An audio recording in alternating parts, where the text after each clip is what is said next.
kanumaan jalqabna afaanuma keenyaan katabne dubbifna afaanuma keenyaan katabne dubbifna.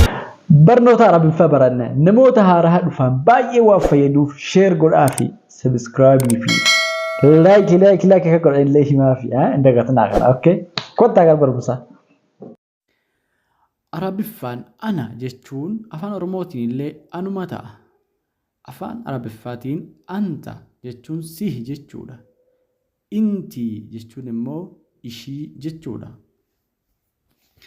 Afaan Arabiffaatiin antum, intum, intu jechi kun sadanuu isin hiika jedhu kanna. Nahnu, ehna ka jedhu immoo nuti jechuudha. Huwa yookaan immoo huu yoo jedhe isa jechuudha. Hiya jechuunis ishii jechuudha.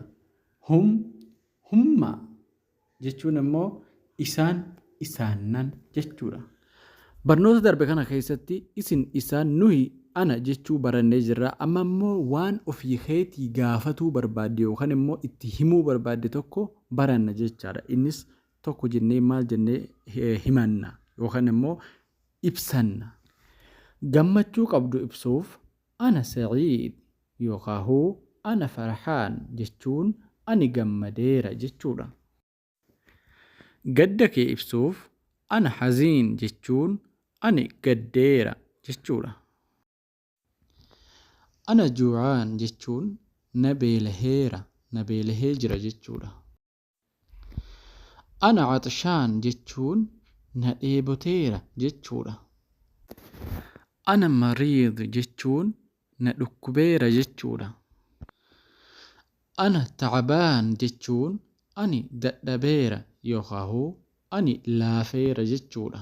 Barnoota kiyya har'aa asitti xumuree jira. Warri TikTok profaayilii kiyya jala sheenuudha. YouTube kiyya subscribe godhaa sheenaati mee guddisaa. Namoota hedduu biraaf facaasaa immoo maaliif warroota higanaa biyya Arabaa kana keessa dhufaa jiran hedduu fayyada waan ta'eef isaan biraan naagaa seen jedha. Wassalaamu alaikum.